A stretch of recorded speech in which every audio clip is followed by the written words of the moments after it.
Hi, everyone. My name is Kelsie Hammitt, and I'm a classical Chinese medicine student at the National University of Natural Medicine. And today I'm doing a presentation on the conference that I recently went to in Tukwila, Washington, which was the Northwest Astrological Conference. And this was my second year attending. I am a professional astrologer and a licensed body worker. And one of the big questions that I'm constantly sorting through is how medicine and astrology overlap. And as a, budding practitioner, how do I want to overlap them while having integrity for both and being able to hold someone just in their own experience instead of pathologizing or diagnosing or telling them what their experience is? How can I continuously come back and allow them to have their own experience? And today I have a special guest with me. I have my teacher, Bill Frazier. You want to say hi, Bill? Hello. Bill is my original astrology teacher. He's also my Qigong teacher and great friend. And I wanted to have him here today because he's a big part of my relationship with astrology. So a little bit about my astrology practice. It's called Alchemy Astrology, and I've been practicing since 2021, and I practice traditional Hellenistic astrology. I also practice medical astrology, which I learned from Kira Sutherland, who's a practicing naturopath and medical astrologer in Australia. And some of the reasons that I typically see people coming in for a reading, it of course varies, but these are some of the common themes that I'm noticing is that people are looking for definitive answers of why they're having the experience that they're having. They're also searching for answers that they haven't been able to find elsewhere, which is a huge resource that we have in medical astrology. But ultimately, a lot of people are just looking for reassurance and validation for the experience that they're having, for the choices that they've made, and that they're on the right path, which is a totally human experience that's very relatable, is we're all looking for guidance of why we're here, what we're supposed to be doing, why we're having the experience we're having, which I have a lot of compassion for. And it's, the reason I came to astrology. The Northwest Astrological Conference is an annual conference in Tukwila, Washington, and it hosts world-renowned astrologers to speak, teach, and connect with astrology students of all levels. It's a conference that allows great techniques to be shared with students through lectures and networking. There are many different schools of astrology, and the conference does a great job of inviting speakers of all schools to teach and speak and network with the attendees. The conference also hosts pre- and post-conference workshops that are intensives with speakers to learn various techniques and their studies of astrology. This was my second year at NORWAC. I went last year. And this year I had the opportunity to do a post-conference workshop with Jason Hawley, who's an astrologer and previous psychotherapist. And the post-conference workshop that I did was on the process of restoring our understanding of self through astrology. And that's one of the topics that has been a big impact in my recent study and something that I'd really like to focus on today. And it's prompted a lot of questions of what are we using this for? How are we using this? With what intentions? With what motives? It's this line of how do we use these tools while still keeping integrity of a whole person's experience, which is the main topic that I'd like to talk about today. So here we have a picture of a man looking up at the sky. And so I wanted to lead a little experiment. This was a part of what I experienced at NORWAC with Jason Hawley's post-conference workshop, was a bit of a meditative experience of astrology and of the sky. And so if you'd like to, you can close your eyes if that helps you imagine. If not, you can keep them open and look at the picture on the screen. So today is the summer solstice, and we reside under the sun where it just ingressed into Cancer, marking the longest day of the year, where it began the pivot back towards winter and the experience of the internal world. The eastern horizon is rising in Sagittarius, setting our intention towards exploring philosophies and wonder, We reach for more understanding, leaving our minds wide open and curious. As the sun begins to set on the western horizon, it leaves 3 planets in the sky above us: Venus, Mars, and the moon, which all reside within Leo at the moment. They sit at the top of the sky, encouraging us to be bold, to be fearless, and to embrace life with courage. The remaining planets brace the sky of the southern hemisphere, bringing dynamic interplays to the other side of the world as we begin to dream. You are born under the influences of every planet, every sign of the zodiac, under both the moon and the sun. And throughout your life, each planet has moved as you have. There is never a moment that you are without the influence of the planets that surround us in the universe. There is nothing missing, nor was there ever. Each person may have been fated with the arrangement of stars that they were born under, or maybe it's all random chance. Either way, it's what happened and what continues to happen. Every morning you find a way to navigate your way beneath and amongst the stars, just as you are, every day a little bit different. And yet all the same, just as the stars surround you are. Allow yourself to come back to the wonder of life, come back to the questions of curiosity, not the determinative answers that are fixed in their nature. May you allow the space for tomorrow to be different, and for your resilience and way of being in the world to constantly be flexible, responsive, and immersed in the nature that surrounds you. So, what is this experience that we have as humans where we all want to identify? Everybody's looking for an explanation. Everybody's looking for who they are and why they are. It's a really interesting phenomenon. And I wonder why and what we're using it for. So to me, an astrology chart has an empty center, and then around it are the signs and the planets. The astrology chart is the life to be experienced. The person is that empty space in the middle. And because people have an innate fear of emptiness, of looking in and seeing, experiencing emptiness, they identify with, they wish to, they think it's a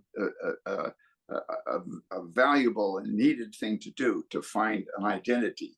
Whereas for real life experience, in other words, to be in yourself experiencing life, you have to not identify with all the things that you latch onto because you're afraid of being nothing. And astrology is useful in seeing that, I think. But I think to remember that non-identification is at the heart of it and the real purpose of it. When I've kind of stepped back and thought about this question and why it's so prevalent that we're all trying to identify, I realize that it's our way of like finding comfort and control and predictability in life, which is filled with change and unknown and uncertainty and really the experience of suffering. We also have this rudimentary mind that wishes to understand what the fuck is going on. And so wishes to try to sort it out and create a cosmology, an understanding of how things work. And it's very primitive organ at this point, and generally unique to particular individuals. So let's take a look at where astrology is today, because it's come a long way. And right now it's at a peak in our culture. Right now it's being really integrated and reintegrated into our culture, into the systems that we use, into marketing, into our media, and now even into medicine, which is one of the fundamental roots of astrology, is that physicians actually used astrology for diagnosing as one of their primary tools back in medieval times. It's been interesting to me to see the popularity of astrology among hippies in the 60s, and that was really pretty superficial stuff. But at the core of it were people who really learned it better than the theosophists had been doing it, and really formed the basis of the retranslation of the older documents that then happened in the 90s. And I think this struggle between science and religion, you know, the basis of science, whether it's said or not, is essentially materialism, nihilism, that nothing exists beyond the physical, that is mechanical and can be measured. And then the religious that believe in some whole fantasy that can't be verified in any way. Is there some third force between that? And astrology, real astrology, to me, has always occupied that, because it relies upon very rational kind of thinking, and at the same time it jumps beyond the physical, what can be measured, into something that can't be measured, and something that feels like it comes from a higher source. There's a lot of pros and cons with the rise of astrology becoming more and more popular in our modern culture. People have access to these ancient tools for self-reflection and understanding their individual experience amongst the macrocosm of the world's experience. And again, astrology being reintegrated into our medical system allows for individual medicine and care, and specific to one person's nativity, and to create more opportunities for patient-centered care. Another pro about astrology being very popular in our culture is that it allows space for unexplained answers to be found, and to provide integration of the whole self and the whole experience into someone's awareness, experience, and medicine. The techniques of astrology serve as another tool of evaluation, diagnosis, and treatment options that we wouldn't necessarily see otherwise. And then some of the cons of astrology being very popular in culture is that it's feeding into this narrative of pathologizing people, and that can be pretty dangerous. This might be a little controversial, but I think that astrology apps are becoming the equivalent of WebMD. When you type in your symptoms into Google, it can come up with this, like, list of really not necessarily correct or even relevant diagnoses. And similarly with astrology apps, is people can look up their chart and get an interpretation, but they don't have the context of the whole experience of the person. And so that can be a bit dangerous, as we all know with like Googling symptoms on WebMD, is that can be a slippery slope that isn't helpful. And yet it's a downside of, we have so much information available at our fingertips, and so we're experiencing some of those side effects. And one of the biggest disagreements that I have with medical astrology is that there are no limits to who can practice astrology, or how they can practice it, or how they can use it, or what they're telling people. Which is, positive and negative, but at the same time, I really disagree with medical astrology being in the hands of non-medical professionals, because medical professionals are very thoroughly trained in the ethics and the boundaries of giving a diagnosis, and what the power differential is in that role. And I think in astrology, and especially medical astrology, it's like the wild, wild west. And I'm pretty concerned about it. And the central core to this whole topic of what's the role of diagnosing people or giving people interpretations. And sometimes that has some ramifications that can be damaging. So coming back to like the whole context matters, and with my spicy comment that astrology apps are becoming the new WebMD, because the person who's offering that information is not put everything into context and to see what else is missing in order to have a better understanding.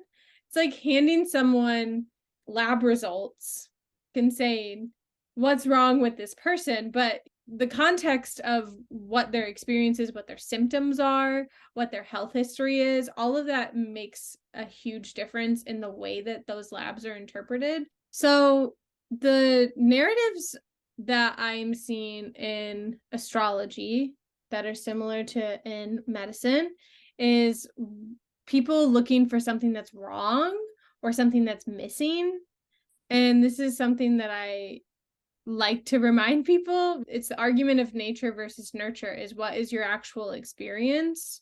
What family were you raised in? What resources did you have available to you? What environment or what area of the world did you live in? All of that like impacts actually the experience that you have, especially in astrology. We can get into the technicalities of what is a bad sign or what's a bad placement for a planet. And while I think that helps us inform the conditions that that planet is working in, it's a slippery slope. We see these similar issues in medicine of, giving someone a diagnosis and they attach to it and they think that things will never improve. We can confirm that by our behaviors. So, how can we use this tool of identifying and pathology to our advantage? Rewriting the narrative that tools of analysis are to help us have better context and understanding of the landscape that the person is living in. That is the great benefit that I've witnessed in astrology, is it just helps us better understand the landscape. And being someone who grew up on a farm, the word landscape means I have vivid experiences of that, of you have to really know the land in order to really make use of it and to make fruit and harvest that actually allows you to be prosperous. But it definitely takes a hard work and to learn how to navigate what you have. And I think offering astrology through this narrative can be really helpful and empowering to people, like creating the archetypes of what that planet is trying to achieve and what role it plays in our life and what nature and environment is it naturally in, and using that to our advantage to understand what our experience is. And then using identification to our advantage also allows us to have, more context for our experience, and in order to fully accept, integrate, and interact with what our experience is. So it's coming back to the idea that astrology is a tool for self-observation, and it gives us the context to be able to see something, like navigating through the dark. It's like learning how to walk through an environment that you're unfamiliar with, but using astrology or using things like turning on a light switch to be able to see the landscape that you're trying to walk through can be really helpful. I think it's important to be clear on causality. This Mm, is like the big mistake that was made back in Ptolemy's time, where he wanted it to be causal, that there's something that the stars and the planets are doing that causes what happens on Earth, and people fall into that, particularly in blaming aspects on their problems. yeah. These that it's something outside of themselves is causing them to act in a way that they wish wasn't happening, but it's Yeah. not their fault because it's their Mars in Cancer. Hmm.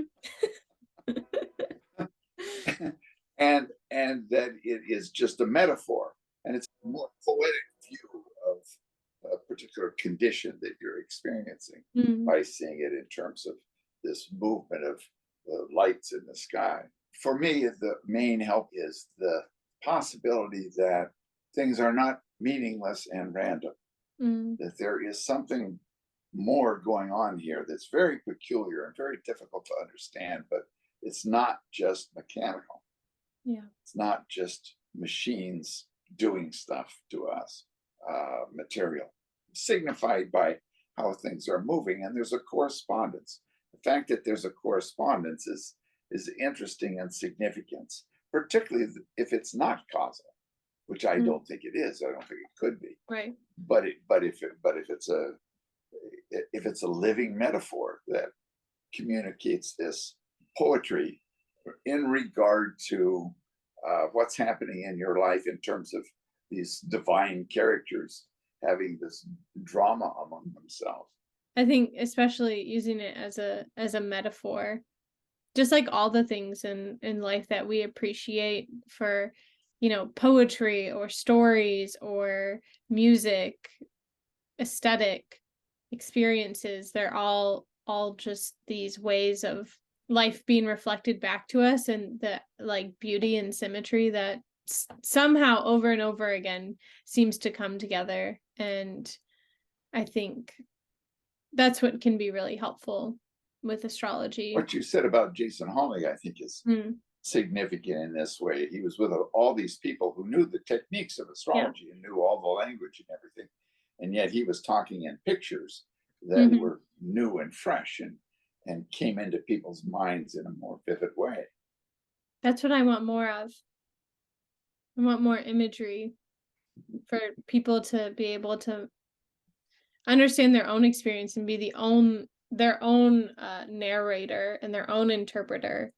Which brings me to what Bill just mentioned about Jason Hawley. The post-conference workshop that I did at NORWAC was with Jason Hawley, and it was a day of no lecture, no techniques, no theory. It was a bit of meditative embodiment exercises where he would give us images and prompts, and then we would each have our own experience. And the room was full of studying astrologers who have the techniques and the images of the zodiac and their associations all within their wheelhouse. But he was able to lead this day and exercises of how to like really physically and visually and imaginative bring together the experience of what some of our own planetary aspects are. And it was a really vivid experience for me personally, and just put all of astrology into a new context of how to experience it, not just narrate. And what a better way that may be to use it in terms of a medical practice. Right. Because you're using it in terms of metaphor and pictures and mythology. People respond to that a lot better than astrological terminology that they have no meaning or context for. Right. And a big part of Jason's practice with astrology is he uses mythology and storytelling as a way of people being able to see their own experience and these stories that have been told and, have a tangential relationship to astrology. This post-conference workshop has just left me there is, sitting there in my own experience of I know the associations, I know the techniques, and to be able to drop into my own experience in an aspect in my own chart that I would have, and have a vivid visual, physical experience that I would never have had. I mean, I never had before, in a context that somebody else was able to hold and create.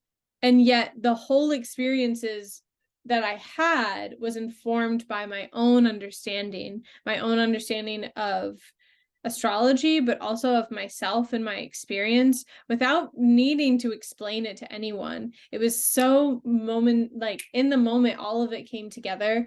And I think that is what true medicine is to be able to offer the tools to somebody and say, I know how to use these tools and I can offer them to you, but really for you to be able to accept your experience and to have a new experience within it and to have an admiration and an acceptance.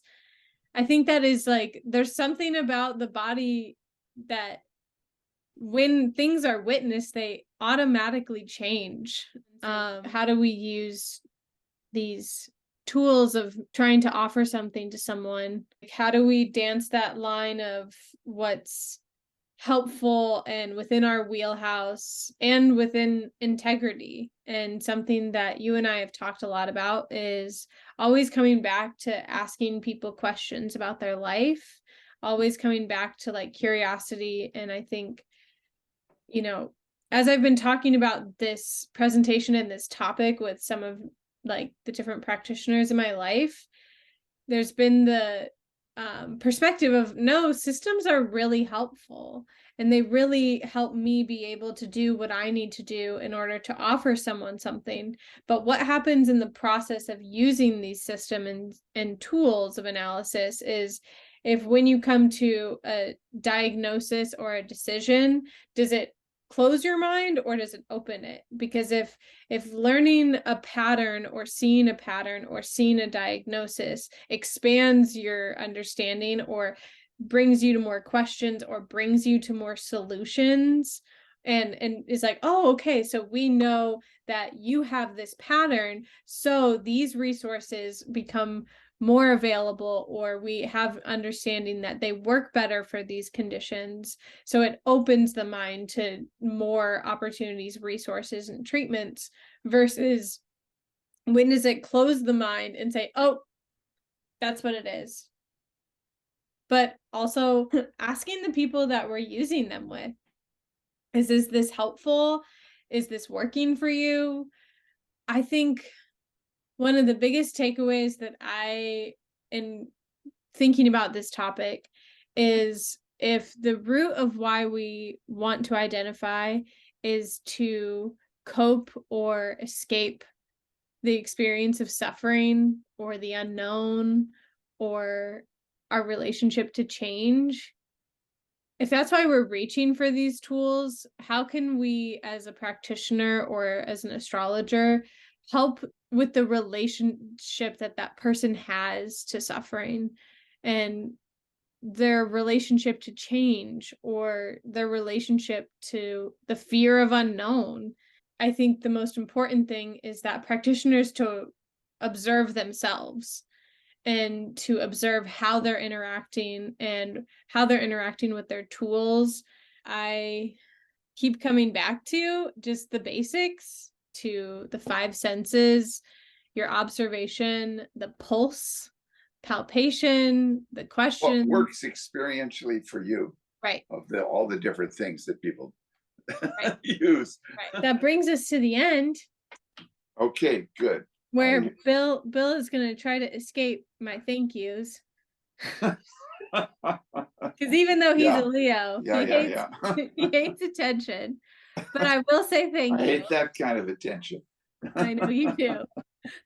But just to say thank you, and thanks for joining me today. But also just wanted to say a thank you to Jason Hawley, and I'll be joining him in September in France for an 8-day workshop, which I'm so excited for. And I also wanted to say thank you to Kira Sutherland, who taught me medical astrology, which has really formed a huge foundation in my practice and continues to. And if you'd like to learn more about how I use astrology and how I'm continuing to become a practitioner, I just recently became a licensed body worker, but in 2 years, I'll be a licensed acupuncturist, fingers crossed. But if you want to learn more about astrology or how I'm using it and offering it to people, you can follow me at alchemy_astrology on Instagram, or you can check out my website, which is www.alchemyastrology.net. And that's all I have for today. So thanks for listening. If you made it this far, you're a trooper.